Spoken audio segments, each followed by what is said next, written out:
Gabungan Independen Pencari Fakta (TGIPF).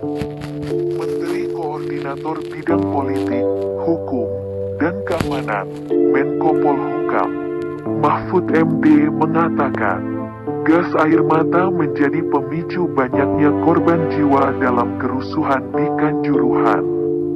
Hal ini berdasarkan temuan dari TGIPF yang menyebut, tembakan gas air mata dari aparat menjadi pemicu terjadinya desak-desakan para supporter.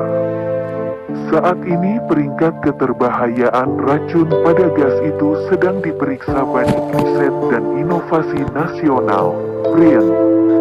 Apapun hasil pemeriksaan dari BRIN itu tidak bisa mencoreng kesimpulan bahwa kematian massal itu terutama disebabkan gas air mata, ujar Mahfud di Istana Negara.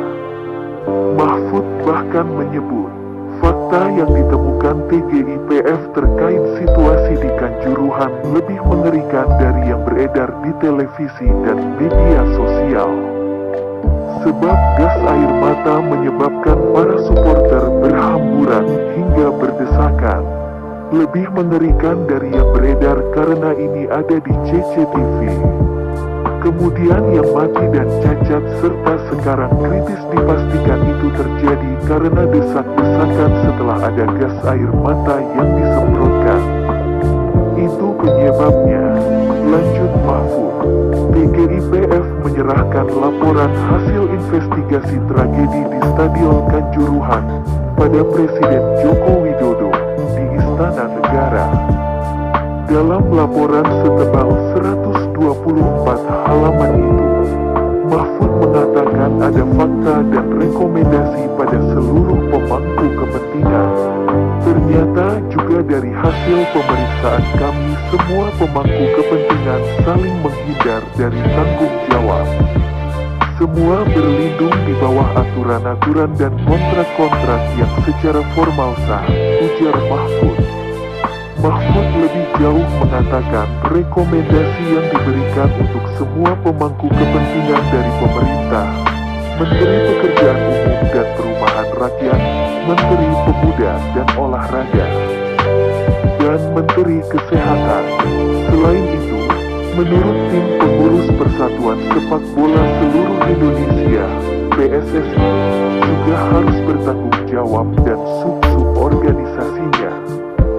Dalam catatan dan rekomendasi kami, juga disebut jika selalu mendasarkan diri pada norma formal, maka semuanya menjadi tidak ada yang salah, karena yang satu mengatakan aturannya sudah begini, ucap Mahfud.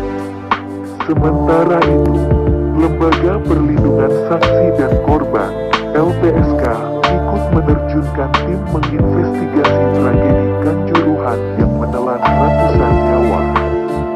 Dalam investigasinya, LPSK mendapati ada relawan medis dipukul polisi hingga penonton diseret TNI.